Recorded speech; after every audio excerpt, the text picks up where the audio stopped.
joining you live from the studios of Wait, that was Tuesday from midnight to 2 a.m. And let me tell you right now, this week has been one of the craziest weeks of my life in a positive way. I'm super excited. I'm super grateful. I'm super humble. I'm super whatever you want to use. Any positive word you want to use, you just use it. I can't thank everyone enough. Those that called in, those that have tweeted at Spike positive words about me. And let me begin with the staff that's there. Shout out to Sal for showing me the ropes. I was super duper nervous. What you couldn't see is underneath my shirt, I was sweating like a pig. A shout out to Pete for finding me a pair of headphones because I was not told to bring a pair of headphones. But even though one ear worked, I'm super grateful we found a pair. Shout out to Fliegelman. Awesome. He led me. He guided me. I've never done anything like that before. I was told if I suck, I suck. And if I'm good, maybe they found someone. And judging by everybody's reactions and the feedback, it's been positive. I'm not going to listen to the show because I'm very hard on myself. I'm super hard on myself. My biggest critic.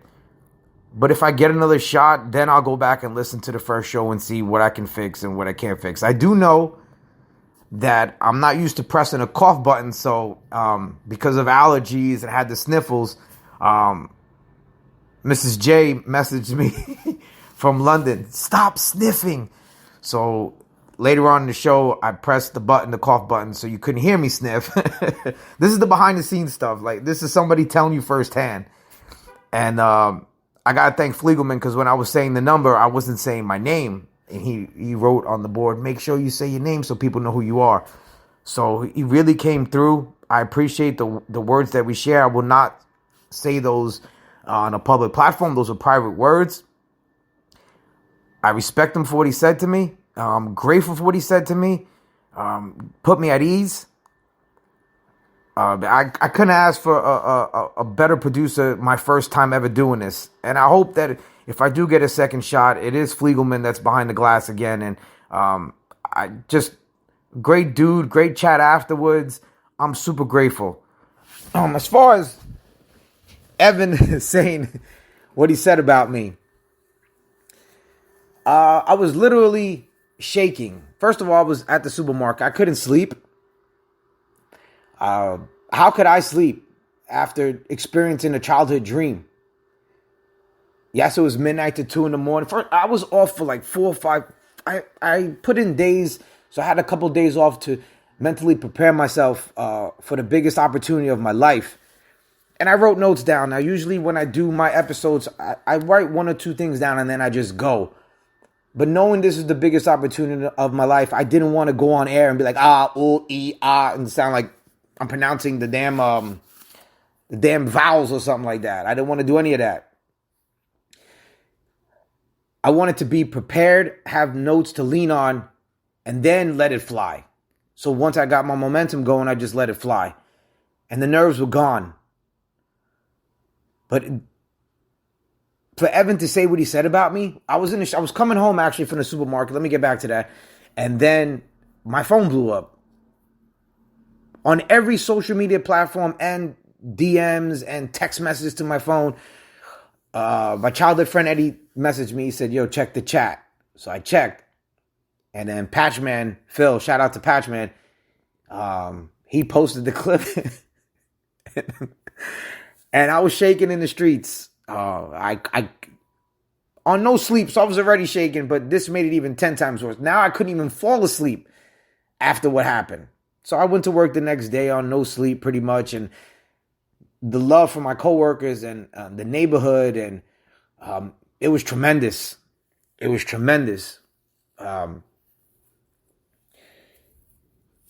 There's some things I forgot, and I'll get into that if I get another chance. I'll use that on my next show. Hopefully I am given another chance. I'm grateful for this opportunity. I had an article written about me, which was unexpected. I'm just grateful. I'm just grateful. Shout out to everybody that supported me over the years.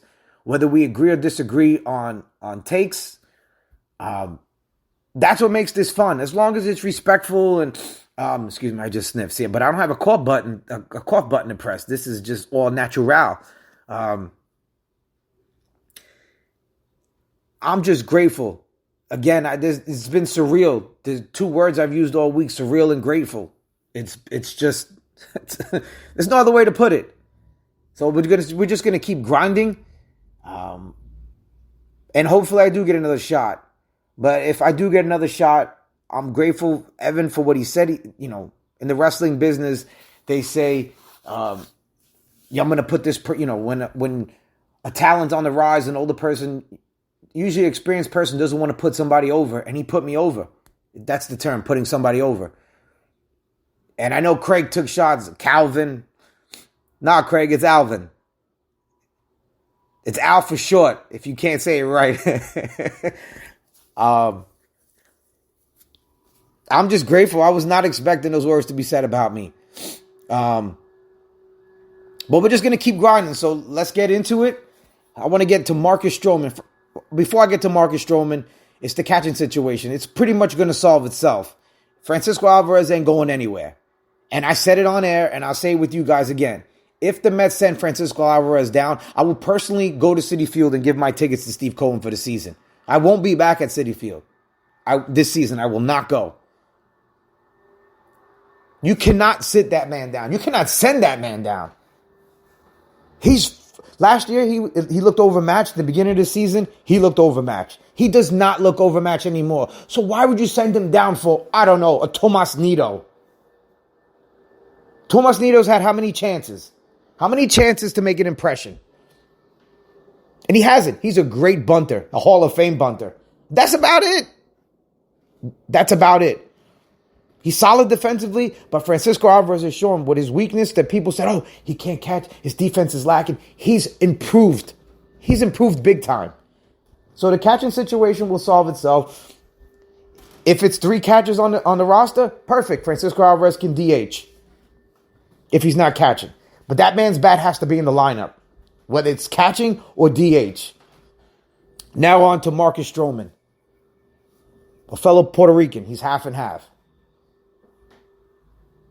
I understand why he was doing what he was doing on the mound. Okay? And I mentioned it on the air. I didn't back down from it. I said the way I felt. A lot of Met fans are racist. The thing that Marcus Stroman did that was wrong is he lumped us all in together, which is not the case. Not all Met fans are racist. I've seen the comments that were written to him when I wasn't blocked. I don't know if I'm blocked now. I don't think so. I was blocked and unblocked. I don't know. Anyway, I saw the comments that people would make to him. They were disgusting. They were disgusting. And someone in the business also told me the comments that people would make about Marcus Stroman were absolute disgusting. Disgusting. So he wasn't showing up the Met team. That energy was towards the fans. It was definitely towards the fans. And I don't blame him. I don't blame him. He pitched a hell of a game. Bravo to him. But then for the press conference, for him to say, the younger me. Man, shut the fuck up. No one wants to hear that phoniness. And that's the biggest problem with Marcus Stroman. He's all over the place. I've grown up. But then you go and tweet some crap. And then you go to like tweets that go to shade people. So you're full of crap. And that's my biggest problem with Marcus Stroman. Marcus Stroman is full of shit. He's all about positivity, but then he has no problem promoting negativity and shots at people and putting people down. So you're full of shit, Marcus. As far as your performance, it was fantastic. Bravo to you. But let's not kid yourself. Don't kid yourself, Marcus. Because on the Cubs, you're not going anywhere. So, yes, this was a small blip for the Mets. They lost 2 of 3 to the Cubs. Nice of them to rally yesterday and kick ass. Finally an easy game for the Mets. No stressing about 1-run games. But Marcus Stroman, you can go back to being irrelevant on the Cubs while the Mets have bigger things planned. I just hope the Mets can get it together. Play consistent baseball. There's going to be ups and downs. All I ask for with this team is that they let the kids play The kids must play. You want to find out what you have in Mark Vientos? Guess what? He should be your DH for the next 2 to 3 weeks. Sink or swing, swing, zip, skippity pop, pop, pop, tongue twister. Sink or swim, kid. This is your shot. But the Mets have to give him a fair shot to know what they have in him. You're not going to know what you have in him if he's playing twice a week. It's just not going to happen. It's just not going to happen. I know fans want Vogelback gone. I know fans want Tommy Pham gone. I get it. And if you want that to happen, guess what? The organization has to give Vientos time to shine. I think Vogelback's is a pinch hitter, because if he gets on base, you could pinch run for his ass, because he ain't going first to third on a rip ball to right field. It's not happening. Well, I'm still confident in this team. They're on the right path, but like many fans, my biggest issue is the youngsters have to play every day. Alvarez is a catcher, so he's going to need a rest day. So fans shouldn't be outraged. Oh, he's not playing for the 9th day. No, you need rest. If he's catching, I was exaggerating 9 days. If he catches 3 days in a row, guess what? He's going to he needs a rest. Catching is the most taxing position in baseball on a player's body. They take a beating. So if you want to give him a rest from behind the plate, put him at DH, especially if his bat is hot. That bat cannot come out the lineup. So we'll see what happens. We got the Rockies this weekend. We need to put a hurting on the Rockies. There's no way in hell the Mets should lose 2 out of 3 there. You got Scherzer and Verlander going. If Scherzer and Verlander get rocked, then I will start to panic, even though it's Colorado. I might panic a little bit. No, not might. I definitely will panic a little bit. But I'm not going to say the season's over. There's a lot of time ahead. Usually you judge a team by Memorial Day. So we'll see after this series with the Rockies. I said it on the air. I said, we'll see what happens on this road trip. They're 1-2. They have a chance to go 500 on this road trip. Perfect. If they can sweep the Rockies 4-2, successful road trip and come home. So let's see what happens this weekend. But again, thank you to everyone. Feel free to call up next time when I'm on the air, 877-337-6666. That was a childish dream of mine to say that on the air, not just on a recording. I grew up on the Fan. I said the story at the end of my shift, end of the show, I should say. I grew up on the Fan. We couldn't afford cable. Mike and the Mad Dog, leading to Knicks basketball, leading to the Steve Summers.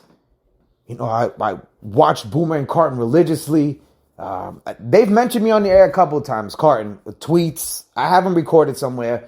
But I'm just grateful for this opportunity. And one last thing before I go, I didn't think it was going to have...